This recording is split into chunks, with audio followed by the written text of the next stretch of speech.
하나님 말씀 보겠습니다. 잠언서 15장입니다. 잠언서 12장, 잠언서 12장 15절부터 18절까지 말씀 보겠습니다. 잠언서 12장 15절부터 18절 우리 다 같이 한 목소리로 읽겠습니다. 함께 읽죠. 시작. 미련한 자는 자기 행위를 바른 줄로 여기나 지혜로운 자는 권고를 듣느니라. 미련한 자는 당장 분노를 나타내거니와 슬기로운 자는 수욕을 참느니라. 진리를 말하는 자는 의를 나타내어도 거짓 증인은 속이는 말을 하느니라. 칼로 찌름같이 함부로 말하는 자가 있거니와 지혜로운 자의 혀는 양약과 같으니라. 아멘. 할렐루야. 네, 반갑습니다. 우리 옆에 있는 분들하고 인사합시다. 사랑합니다. 축복합니다. 네, 잘 될 것입니다. 시작.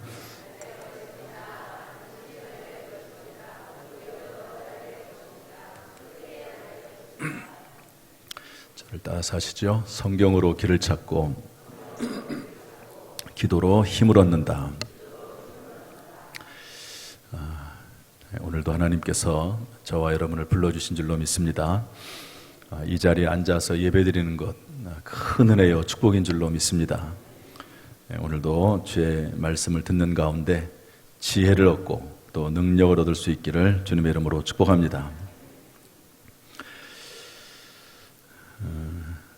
오늘 제목은 지혜로운 사람 이렇게 정했는데요. 한번 따라합시다. 지혜로운 사람. 지혜에 관련해서 제가 세 번째 말씀을 드립니다. 첫 번째는 지혜를 얻으라 이런 제목으로 말씀을 드렸지요. 지혜가 제일이니 지혜를 얻으라. 하나님의 최고의 지혜는 예수 그리스도라고 말씀을 드렸습니다. 십자가에 못 박히신 예수, 그는 하나님의 지혜요 하나님의 능력이다. 성경은 말씀하고 있습니다. 두 번째로는 가정을 지키는 실천적 지혜에 대해서 말씀을 나눴죠. 그래서 보증이나 담보, 또 게으름, 그래서 개미에게서 배워라. 불량하고 악한 자를 가까이 하지 말고 통간, 간음 생각하지도 말고 혹시 하나님 앞에 용서받았으면 더욱 주님을 위해서 충성 헌신할 것을 말씀드렸습니다. 저를 보시죠. 우리의 신앙생활은 크게 둘로 나눌 수가 있습니다. 몇 개로 나눈다고요? 2개. 그것은 구원, 또 하나는 구원 이후 이렇게 둘로 나눌 수가 있습니다. 구원받는 것은 순간이죠. 여러분 구원받느니라고 시간이 많이 걸리는 것이 아닙니다. 왜냐하면 히브리서 말씀에 보면 우리가 구약 성경에 제사를 드리지 않습니까? 그런데 그 제사는 매번 드려야 됩니다. 매번. 특별히 1년에 한 번씩 속죄절이 있어서 속죄일에 하나님 앞에 소나 양이나 염소를 잡아서 속죄를 드리지만 1년의 죄를 하나님 앞에 다 아뢰지만 용서를 받지만 그 다음 해에 또 드려야 됩니다. 그러나 예수 그리스도의 그 제사는 그런 것이 아니고 단번에 영원히 온전한 제사를 드렸다고 히브리서는 말씀을 하고 있습니다. 그러니까 우리의 구원은 반복되는 것이 아니죠. 평생 끝나고 나서 죽음의 순간에야지만이 완성되는 그런 것이 아니고 구원은 1초면 완성이 되는 것입니다. 그래서 오카는 목사님이 뭐라고 말씀했냐면 구원은 1초면 끝이다. 물론 하나님께서 창세전에 예수 그리스도를 예비하셨고 그리고 우리가 예수 그리스도를 믿도록 수많은 사람들을 보내서 전도하게 하시고 그리고 예수님께서 우리를 선택하시고 예정하시고 하는 모든 과정들이 다 있습니다. 그러나 우리가 그런 모든 과정 가운데서 예수 그리스도를 믿는 그 순간은 1초면은 완성이 되거든요. 그러니까 구원받는 것은 1초면은 충분하다 이렇게 이야기를 했습니다. 성경적으로도 그 말씀이 틀림이 없습니다. 이렇게 해서 우리가 구원을 받고 나지요. 그리고 나면 구원 그 이후의 삶이 시작이 됩니다. 구원은 순간적이지만, 하나님의 백성, 하나님의 자녀가 되는 것은 순간적이지만, 어머니가 아이를 낳을 때 여러분 그 아이가 아이를 낳기 전까지 물론 진통도 있습니다. 그러나 그 아이를 낳는 것은 그 순간입니다. 그 시간의 끝입니다. 그러나 그 아이를 기르는 작업은 계속 진행이 되는 거죠. 계속 진행이 됩니다. 무려 적어도 20년 동안은 아이들을 가르쳐야 되죠. 또 그것으로 끝입니까? 그게 끝이 아니더라고요. 저는 우리 아이들을 길러보니까요, 대학 들어가면 다 끝나는 줄 알았어요. 그랬더니 대학 들어갔더니 취직이 있더라고요. 취직하고 나니까 그 다음에는 결혼입니다. 결혼하고 나니까 그 다음에는 또 다른 일이 있더라고요. 우리 권사님들 보니까요, 또 손주들 보느라고 또 바쁘더라고요. 또 평생 돌봐줘야 돼요. 평생. 마찬가지로요, 우리가 구원받는 것은 순간입니다. 그러나 구원 이후의 삶은 깁니다. 구원은 즉각적이지만 구원 이후의 성화, 이제 구원받는 것을 의인이라고 하거든요. 의롭다고 인정해 주는 겁니다. 의롭게 되는 겁니다. 그러나 구원 이후의 성화와 거룩해지는 삶은 계속해서 이어지는 삶이고, 그 삶을, 그 과정을 겪어야만이 되는 것을 알 수가 있습니다. 긴 과정이라고 볼 수 있죠. 그 과정 가운데 어떤 사람은 참 행복하게 신앙생활하는 사람이 있고, 어떤 사람은 예수 믿고 구원을 받았어도 참 어렵게, 힘들게, 불행하게, 예수 믿고 구원받은 것 자체가 행복이긴 하지만, 그러나 예수 믿고 구원받아도요, 좀 이렇게 좀 안 되게 사는 분들도 있습니다. 참 어렵게 살고 힘들게 사는 분들도 있어요. 왜 그러냐면 그런 분들은 지혜가 없기 때문에 그렇습니다. 능력이 없기 때문에 그래요. 그 말씀대로 살 수 있는 능력이 없기 때문에 그런 거죠. 그래서 여러분, 구원을 우리가 믿음으로 받지만 구원 이후의 삶을 살아나가는 데는 우리에게 지혜가 필요하고 또 하나님 주시는 능력이 필요하다는 것을 여러분 깨달아야 됩니다. 하나님께서 물론 믿음으로 구원 이후에도 살아가지만, 그러나 하나님이 주신 지혜가 있어서 그 지혜로 살아나갈 때 예수 믿는 사람들도 이 땅에 사는 동안 복된 삶, 이 땅에서의 복된 삶이 유지가 될 수 있다는 것을 알 수가 있습니다. 그래서 우리가 끊임없이 전도해야 되지만, 교회 내에서 성도들끼리 서로 살아나가면서 서로 지혜 가운데 하나님 주신 지혜를 얻어가면서 신앙생활을 해야 될 필요가 있음을 우리가 꼭 깨달아야 됩니다. 그것을 못하면은요, 예수 믿는 사람들끼리 서로 다투고 싸우고 또 가정에 문제가 생기고 참 어렵게 살아요. 여러분, 예수 믿었다고 해서 그 이후의 삶이 반드시 형통한 것은 아닙니다. 예수 믿은 이후에 말씀대로 살고 하나님의 지혜와 능력을 얻어서 살아야지 그 인생이 복된 삶이 되는 것이지, 구원받았다고 해서 이 땅의 삶이 반드시 100% 복된 그런 모습으로 되는 것은 아님을 깨닫고, 우리는 끊임없이 지혜로운 삶을 살아야 된다는 것을 알 수가 있습니다. 오늘 그 지혜에 대한 부분을 다시 한번 배우고 깨닫는 그런 시간 될 수 있기를 주님의 이름으로 축복합니다. 첫 번째로 지혜로운 사람은 우리 15절 말씀 읽어보겠습니다. 15절 다 같이 읽어보죠. 시작. 미련한 자는 자기 행위를 바른 줄로 여기나 지혜로운 자는 권고를 듣느니라. 아멘. 지혜로운 자는 어떤 사람이라고요? 권고를 듣느니라 그랬습니다. 따라합시다. 지혜로운 자는 권고를 듣느니라. 들을 수 있는 귀가 있다는 거죠. 지혜로운 사람은 잘 듣습니다. 제가 우리 교회 성도들을 보면은요, 또 우리 장로님들 중에서도 보면은요, 우리 교회 장로님들은 그래도 다 들을 수 있는 귀가 있어요. 현재 우리 교회 운영위원회 하시는 그 장로님들은요, 다 들을 줄 아세요. 그래서 다른 장로님들이 말씀을 하시면, 당회 같은 말씀을 하시면 듣습니다. 또 그리고 잘 들은 다음에 또 얘기를 하세요. 또 그리고 그 얘기를 또 듣고 또 그리고 또 얘기를 하세요. 참 저는 얼마나 감사한지 몰라요. 잘 듣습니다. 그런데 미련한 자는 뭐냐면요, 자기 행위를 바른 줄로 여긴다는 거예요. 자기 행위가 바르게 행하는 것은 중요하지요. 바른 행위를 행해야 되지요. 그런데 문제는 뭐냐면 자기 행위가 100% 바르다고 생각을 하고 자기는 흠이 없다고 생각을 하고 자기의 모든 생각과 말은 다 옳다고 여기는 것이 문제입니다. 그게 문제예요. 내 생각이 100% 옳고 내가 판단한 분별한 것이 100% 옳고 자기는 틀린 것이 없다. 자기 행위는 옳다. 이렇게 말하는 것부터가 교만이고 문제입니다. 그런 사람은 지혜가 없는 사람인 거죠. 여러분, 이 세상에 완벽한 사람이 누가 있겠습니까? 이 세상에 온전하게 판단하고 분별할 수 있는 사람이 누가 있겠습니까? 다 실수가 있고 허물이 있고 부족하기 마련이지요. 그래서 서로 지혜를 모아가면서 함께 살아가는 것을 우리는 알 수 있습니다. 그것이 성경적인 교훈입니다.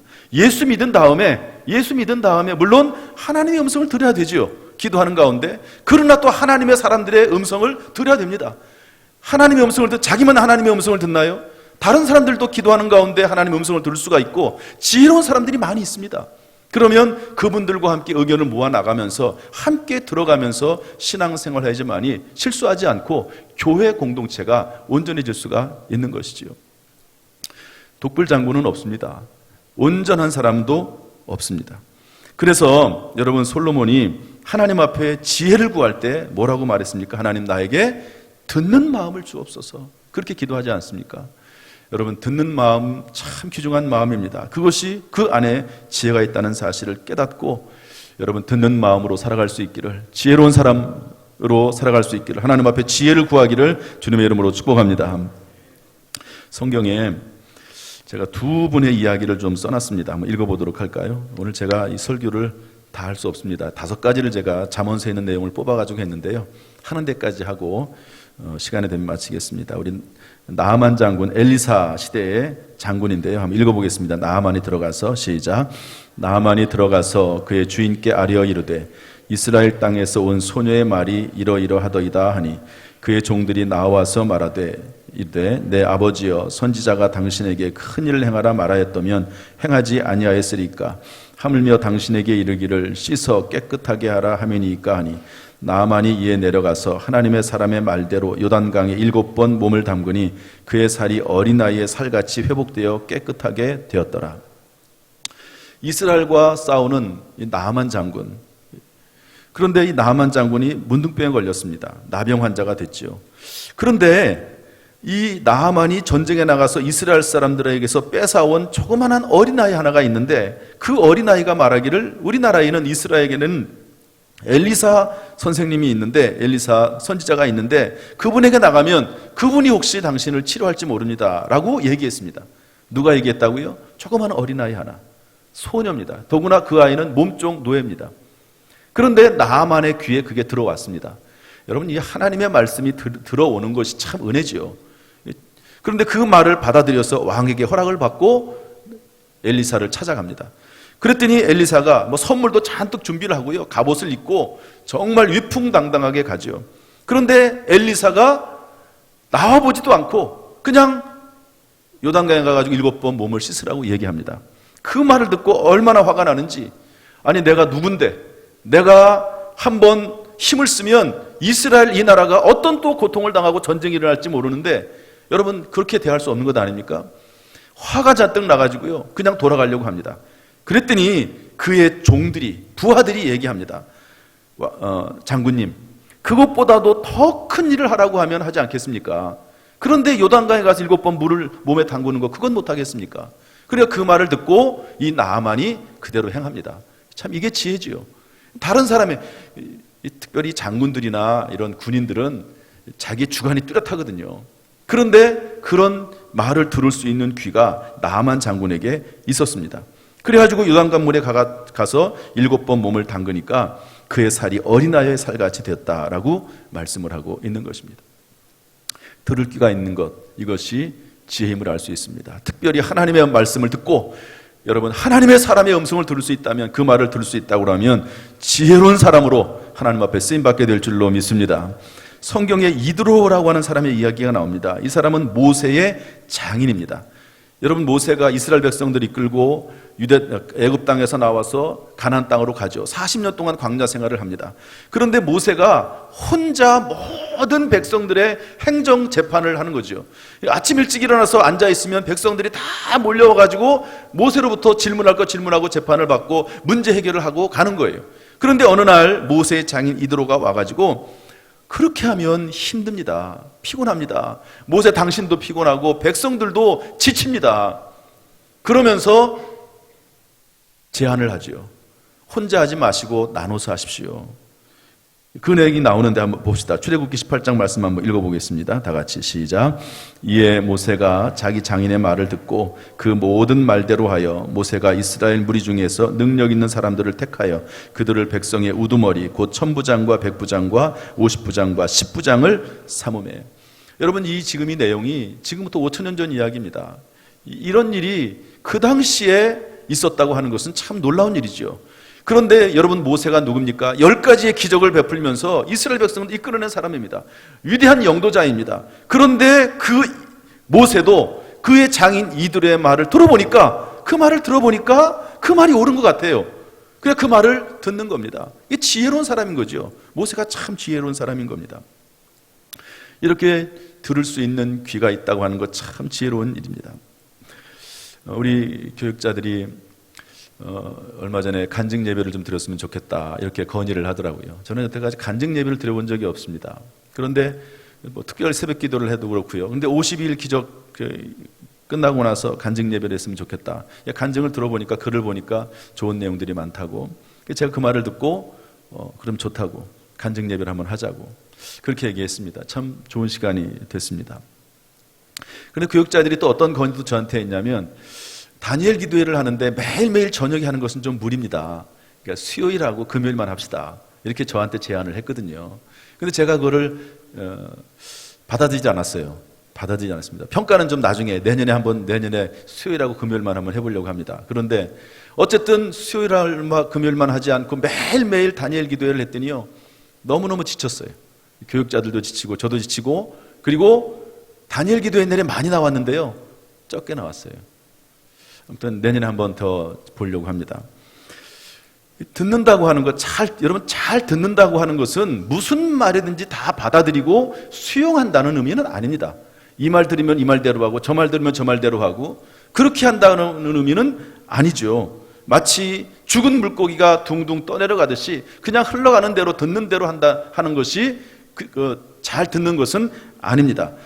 잘 듣는다는 말은 들을 말도 있지만 들어서는 안 되는 말도 있다는 것을 우리에게 알려주고 있는 것이죠. 잘 듣는다는 것은 결국 잘 분별한다는 의미를 가지고 있습니다. 여러분, 가룟 유다가 음성을 하나 들었죠. 그 음성이 뭡니까? 예수를 팔아야 된다는 음성을 들었어요. 성경 말씀에 요한복음 13장 1절 3절 보면 예수를 팔려는 생각을 가룟 유다의 마음속에 사탄 마귀가 집어넣습니다. 그런데 그 말씀을 들었어요. 그런데 그것은 들으면 안 되는 말이잖아요. 분별해서 이것은 아니라고 판단을 해야 되는데 그 말을 마음에 받아들였단 말이에요. 그러니까 예수를 돈 받고 팔아넘기고, 그리고 나중에 후회해서 목매달아 자살해서 죽지 않습니까? 듣는다고 하는 것은 여러분, 그 말을 듣고 그 말을 잘 이해하고 분별하고 판단하는 것이 잘 듣는 것이라고 하는 것을 볼 수가 있습니다. 여러분, 성경에 아히도벨이라고 하는 사람이 나오고 후세라고 하는 사람이 나옵니다. 여러분, 성경을 한번 참 읽어보십시오. 그러면 성경을 창세기부터 쫙, 특별히 구약 성경에는 사람들 이야기가 많이 있지 않습니까? 그러면은 그 속에서 얻을 수 있는 지혜가 참 많습니다. 여러분, 아히도벨이라고 하는 사람은 누구냐면 다윗에게 있어서 제갈 공무원과 같은 사람입니다. 성경에 뭐라고 되어 있냐면 아히도벨이 다윗에게 하나님처럼 되었다 이랬거든요. 그러니까 아히도벨이 하는 말은 다 받아들인 거예요. 그런데 다윗이 나이 들어 늙어서 죽게 되었을 때 이 아히도벨이 다윗을 배신합니다. 아마 평생에 처음 이 아히도벨이 한 실수라고 저는 생각을 합니다. 다윗은 솔로몬을 다음 왕으로 생각을 했어요. 그런데 이 아히도벨은 그렇게 되면 안 된다고 생각을 했습니다. 그래가지고 압살롬 편에 듭니다. 전쟁을 일으키죠. 쿠데타를 일으킵니다. 그리고 나서 다윗이 자기 아들과 싸우기 싫어가지고 도망갑니다. 그냥 떠나가고 말아요. 그때 아히도벨이 강력하게 얘기합니다. 지금 다윗을 치지 않으면 다시 어려움을 당합니다. 다윗이라고 하는 그분은 하나님의 사람이고 능력이 많은 사람이고, 그리고 그를 따르는 사람들이 많기 때문에 지금 쳐야 됩니다. 지금 다윗을 죽이지 않으면 안 됩니다. 그렇게 얘기를 합니다. 그런데 그 말을 압살롬이 받아들이지 않습니다. 그래가지고 미뤄요. 그리고 나서 아히도벨은 자기 고향으로 돌아가서 목매달아 죽습니다. 사람 말을 참 정말 잘 들을 수 있다고 하는 것, 그것은 인생이 성공할 수 있는 길이기도 하고 실패할 수 있는 길이기도 합니다. 하나님의 음성을 들을 수 있다고 하는 것은 여러분 정말 그 인생이 잘 살기도 하고 못 살기도 하는 그런 길입니다. 여러분 예수 믿는 사람도 마찬가지입니다. 예수 믿으면 모든 일이 다 잘 된다, 그렇지 않습니다. 예수 믿으면 구원받습니다. 예수 믿으면 영생을 얻는 것이지, 예수 믿은 다음에 그 다음부터 모든 일이 잘 풀린다, 그렇지 않습니다. 예수 믿으면 구원받고 예수 믿으면 하나님의 말씀대로 살 수 사는 길에 들어서는 겁니다. 그러므로 예수 믿은 다음에는 하나님의 자녀가 된 사람들은 하나님의 자녀답게 하나님의 말씀을 듣고 살아나가고 하나님 말씀 가운데 지혜를 얻어서 살아나갈 때 승리하게 되는 것이죠. 여러분 예수 믿으면 뭐든지 잘 되고 병 낫고 자녀들이 잘 되고 대학 들어가고 사업이 성공하고 그런 거 아닙니다. 그런 거 아니에요. 예수 믿는 가운데 믿음 안에서 성경 말씀을 통해서 잘 듣는 가운데 지혜를 얻어서 살아가야 될 줄로 믿습니다. 여러분 이런 지혜가 저와 여러분 가운데 넘치기를 주님의 이름으로 축복합니다. 하나님께서 우리 모든 성도들에게 또한 저에게 들을 수 있는 귀, 잘 분별하고 판단할 수 있는 그런 은혜와 능력을 주시기를 주님의 이름으로 축복합니다.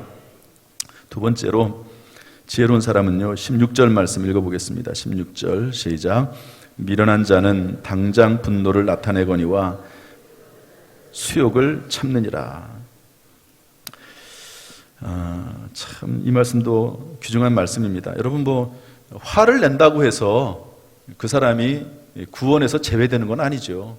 예수 믿은 다음에 내가 화를 냈다, 분노를 냈다, 그렇다고 해서 지옥 가는 거 아닙니다. 그러나 여러분 당장 분노를 나타내면 그로 인해서 생기는 엄청난 일들이 생깁니다. 또 여기 뭐라고 되어 있냐면 당장이라는 말이 나오죠. 당장. 참지 못하는 거죠. 참지 못하고 화를 버럭 내는 거예요. 버럭 내는. 그러면 참 말이라고 하는 것은 물과 같아서 한번 쏟아지면은 참 받아들이기 어렵지 않습니까? 해결하기가 어렵지 않습니까? 평생 남는 거죠. 평생. 아무리 사과를 한들 여러분 그게 잊혀지겠습니까? 하나님은 우리의 죄를 다 잊어버리지만 사람의 마음속에는 남아 있는 것 아닙니까?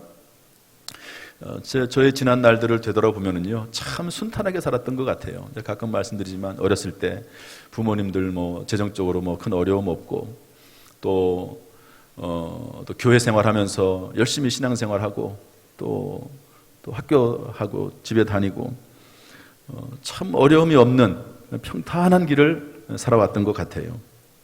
그리고 나서 제가 목사가 됐습니다. 그런데 목사가 되니까 참 어려운 일들이 많이 생기더라고요. 하나님이 저를 훈련시킨다고 저는 생각을 해요. 여러분 평탄한 삶 속에서는 깊이가 없는 것 같아요. 깊이가 없는 것 같다. 그래서 목회를 하면서 참 어려운 일들을 많이 당했습니다. 물론 사람마다 전부 다르죠. 조그만 어려움도 크게 느끼는 사람이 있고 큰 어려움도 작게 느끼는 그런 경우도 없지 않아 있습니다. 제가 목회를 해보니까요, 이런 면이 있더라고요. 성도들이 참 목사님이 본인이 섬기는 교회든지 어디든지 간에 그 목사님의 마음에 들면 정말 천사를 대하는 것처럼 하나님을 대하는 것처럼 잘 대해줘요. 그렇더라고요. 그런데 마음에 안 들 때가 있어요. 마음에 안 드는 걸 떠나서 시험이 들 정도가 되는 사람이 있습니다. 그리고 오해할 때가 있어요. 그러면은요, 그렇게 잘 해주던 그 본인의 담임 목사한테요, 얼마나 좀 이렇게 나쁘게 대하는지 모릅니다. 그 강도가요, 어떤 정도냐면 세상 사람들이 서로 다툴 때는 그저 그렇게 그냥 헤어지면 되고 말면 말지, 그러고 끝나요. 그런데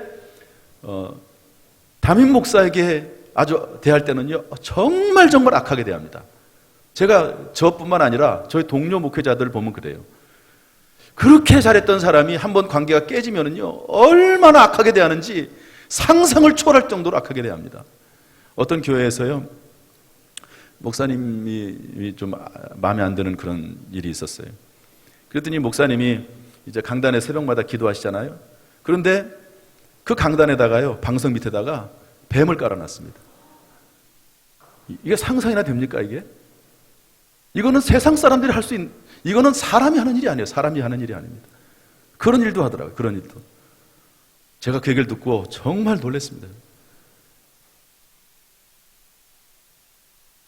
그런데 어쨌든 그런 얘기를 하려고 하는 게 아니고 그런데 그런 과정을 통해서 참는 법을 배우는 것 같아요. 인내하는 법을 배우는 것 같아요. 인내하는 법을 배워요. 신앙이 뭔가, 신앙이 성장한다는 게 뭔가, 성숙한다는 게 뭔가, 참는 법을 배우는 거예요. 참는 법. 인내할 줄 아는 거죠. 여러분, 신앙이 좋은 사람들을 보십시오. 그 사람들은요, 기쁘다고 너무 기뻐하지 않아 하나님을 찬양하고, 안 좋다고 해서 너무 처지지도 않습니다. 신앙이 안 좋은 사람은 좋을 때는 이렇게 좋다가 신앙이 안 좋을 때는 푹 꺼지고, 그게 사이클이 너무 커요. 이거 신앙이 안 좋은 사람들입니다. 신앙이 좋은 사람들은요, 꾸준해요. 좋은 일을 만나든 기쁜 일을 만나든 안 좋은 일을 만나든, 안 좋은 일을 만나면 다 하나님의 뜻이 있고 계획이 있고 섭리가 있겠지. 좋은 일을 만나도 또 너무 또 교만하면 안 되고, 또 너무 자랑하면 또 다른 사람들에게 시험이 되거든요. 오히려 더. 그러니까 너무 자랑하지도 않고, 그러면서 꾸준하게 신앙생활을 하는 것이, 이것이 진짜로 신앙생활을 잘하는 모습이라고 볼 수가 있습니다. 그리고 이게 지혜예요. 이게 지혜. 수욕을 참는 것, 지혜입니다. 여러분, 만약에 예수님께서 십자가의 그 수치와 모욕을 참지 않았다면 여러분 어떻게 우리에게 구원이 있겠습니까? 어떻게 우리에게 구원이 있겠어요? 우리가 믿음 안에서, 말씀 안에서 잘 견디고 참는 것은 정말 복된 일이고 지혜로운 일이고, 하나님께서 그 사람을 통해서 하나님의 뜻을 이루게 될 줄로 믿습니다. 성경 말씀 하나 읽어보겠습니다. 사무엘상 21장 12절 13절 말씀인데 다 같이 한번 읽어보죠. 시작. 다윗이 이 말을 그의 마음에 두고 가드왕 아기스를 심히 두려워하여 그들 앞에서 그의 행동을 변하여 미친 채하고 대문짝을 그적거리며 침을 수염에 흘리매. 다윗도 참 고생을 많이 했습니다. 사울왕 자기 장인이죠. 그런데 그 장인이 다윗이 하도 이제 인기가 높으니까 자기의 왕위가 자기 아들에게 내려가지 않고 사위에게 갈까봐 자기 사위를 죽이려고 하죠. 그래서 도망갑니다. 도망가서 망명 생활을 하게 되는데, 망명 생활을 하면서 가드라고 하는 지역에 가서 아기스 왕을 만나지요. 날 좀 받아달라고. 그래, 왕은 좋아하는데 신하들이 안 좋아해요. 여기 이러고 있다가는 잘못하면 분위기가 너무 험악하게 흘러가니까 다윗이 이러다가 내가 여기서 잡혀 죽지. 그러면서 어떤 행동을 어떻게 하죠? 미친 척하고 침을 수염에 흘리면서 간질병 걸린처럼, 정신 나간 사람처럼 그렇게 연기를 합니다. 얼마나 그 마음이 비참했겠습니까? 야, 내가 그래도 한 나라의 최고의 장군이었는데 이렇게 쫓겨나서 도망다니면서 이곳에서 이렇게 죽을 수밖에 없는, 이런 미친 짓을 해가면서 살 수밖에 없는 얼마나 큰 자괴감이 있겠습니까? 그런데 그런 수치와 모욕을 겪는 거죠. 참는 거죠. 그러고 나서 나중에 이스라엘의 왕이 됩니다. 수욕을 참을 줄 아는 것, 그것이 지혜라고 성경은 가르치고 있습니다. 여러분, 화를 낸다고 해서 지옥 가는 건 아니에요. 예수 믿고 구원받으면 우리 천국 가지요. 그러나 화를 내면은 그로 인해서 공동체가 깨지고 다른 사람이 상처를 받고 그렇습니다. 하나님께서 우리에게 인내할 수 있는 마음을 주시기를 주님의 이름으로 축복합니다. 세 번째로 여기까지만 오늘 말씀 나누겠습니다. 18절 말씀 다 같이 읽어보죠. 18절 시작. 칼로 찌름같이 함부로 말하는 자가 있거니와 지혜로운 자의 혀는 양약과 같으니라. 칼로 찌름같이 함부로 말하는 자. 저는 가끔 가다가 저 자신에게도 이제 그런 모습을 발견하고, 또 그리고 주변에서 그런 모습을 발견합니다. 말을 하는데요, 어떻게 막 그 사람의 심장을 막 칼로 찌르는 것처럼 그렇게 막 말을 해요. 막 가슴이 막 뜨끔하죠. 막. 야, 여러분, 사람은 감정이 있거든요. 그러니까 대부분은 내가 알고 있는 지식, 내가 옳다고 생각하는 것을 얘기하는 것을 좋게 생각을 합니다. 이게 옳으니까. 그런데 그게 지적인 면만 생각을 해서 그렇죠. 그런데 사람이 지적인 면만 있는 게 아니라 감정도 있잖아요. 그러니까 내가 그렇게 말을 한번 실수를 하면 상대방이 감정이 상한다고 하는 것을 거기까지는 생각을 못하는 거죠. 감정. 사람이 감정의 동물인데. 그래서 미련한 사람은요, 함부로 말한다는 거죠. 칼로 찌름같이 함부로 말한다는 거예요. 여러분, 함부로 말한다고 해서 지옥 가는 건 아닙니다. 그러나 행복하지는 않죠. 그러나 지혜로운 사람은 어떻게 말하냐면 양약과도 같이 말한다는 거예요. 그 말이 여러분 약을 먹으면 치료가 되지 않습니까? 건강해지지 않습니까? 평안해지지 않습니까? 그런 것처럼 그렇게 말을 하는 건데, 대표적인 예로 한 사람의 이야기만 하고 오늘 말씀을 마치려고 합니다. 아비가일 이야기인데 한번 읽어보겠습니다. 아비가일이 다 같이 읽어보죠. 시작. 아비가일이 급히 떡 200덩이와 포도주 2가죽 부대와 잡아서 요리한 양 5마리와 볶은 곡식 5세와 건포도 100송이와 무화과 뭉치 200개를 가져다가 나귀들에게 싣고. 여러분, 다윗이 망명생활을 했다고 말씀했습니다. 그런데 다윗을 따라온 사람이 400명이 있었습니다. 이 400명과 함께 도망 다니는 거죠. 400명과 함께. 그런데 이 나발이라고 하는 사람이 있는데 부자입니다. 양과 소가 많아요. 근데 다윗이 그 주변에 거하면서 외부에 있는 그 들짐승들로부터 그 나발의 가축들을 보호해 줬습니다. 그러다가 어느 날 이 다윗이 좀 음식이 떨어지고 어려울 때가 있었어요. 그래서 나발에게 요청을 했습니다. 음식을 좀 달라고. 그랬더니 나발이라고 하는 사람이 분명히 알 텐데도 불구하고 내가 다윗이라는 사람을 들어보지도 못했다고 그러면서 매몰차게 거절해 버립니다. 얼마나 다윗이 화가 났는지 다윗이 군대들을 이끌고 이 나발을 죽이겠다고 달려가는 거죠. 그런데 그 이야기를 그의 아내인 아비가일이 들었습니다. 듣는 순간 급히 떡 그리고 포도주, 양, 곡식, 건포도, 무화과 이런 것들을 준비해가지고 다윗에게 달려가는 겁니다. 급히 달려가는 거죠. 그리고 나서 우리 다음에 또 읽어보겠습니다. 아비가일이 다 같이 읽습니다. 시작. 아비가일이 다윗을 보고 급히 나귀에게 내려 다윗 앞에 엎드려 그의 얼굴을 땅에 대니라. 그 앞에서 납작 엎드리는 겁니다. 그리고 나서 사과합니다. 아비가일이 잘못한 게 아니에요. 그런데 남편이 한 행동에 대해서 사과합니다. 사과하고 그리고 나서 3절에 이렇게 말합니다. 여호와께서 다 같이 시작. 여호와께서 내 주에 대하여 하신 말씀대로 모든 선을 내 주에게 행하사 내 주를 이스라엘의 지도자로 세우실 때에 내 주께서 무죄한 피를 흘리셨다든지 내 주께서 친히 보복하셨다든지 하므로 말미암아 슬퍼하실 것도 없고 내 주의 마음에 걸리는 것도 없으리니 다만 여호와께서 내 주를 후대하실 때에 원하건대 내 주의 여종을 생각하소서 하니라. 참, 이 말이 얼마나 참 지혜로운 말인지 모릅니다. 다윗에게 하는 말이, 다윗이여, 당신이 나중에 지도자 왕이 되지 않겠습니까? 그런데 그때가 돼서 이 일, 왕이 친히 보복하셨다고 그렇게 되면 얼마나 마음이 걸리겠습니까? 그러니까 다윗을 이미 이스라엘의 왕으로, 지도자로 인정해주는 말을 하고, 참 어떻게 이런 말을 할 수 있을까? 그러면서 다윗의 마음을 이렇게 누그러뜨리는 것을 볼 수 있습니다. 잘 보세요. 먼저 선물을 주지요. 떡이나 이런 것들. 그 다음에 엎드립니다. 최대한도로 자세를 낮춥니다. 그리고 나서 대신 사과까지 합니다. 그리고 나서 지혜롭게 말을 해요. 여러분, 언어라고 하는 것은 말로만 되는 건 아닌 것 같아요. 선물로 말하고 몸으로 말하고 그리고 언어로 말할 수 있는 것, 이것은 진짜 지혜요 능력임을 알 수가 있습니다. 그랬더니 다윗이 그 말을 듣고 찬송할지로다, 하나님을 찬송하고 내 지혜를 칭찬할지며 내게 복이 있을지어다. 다윗이 축복해 주는 것을 볼 수가 있습니다. 참 지혜로운 여인이지요. 양약이 되고 그리고 다윗의 분노를 가라앉힐 수 있는 그런 아주 지혜롭게 행동하고 말했던 사람이 아비가일이라고 볼 수가 있습니다. 여러분, 오늘 제가 3가지 말씀을 드렸습니다. 지혜로운 모습이 얼마나 많이 있겠습니까?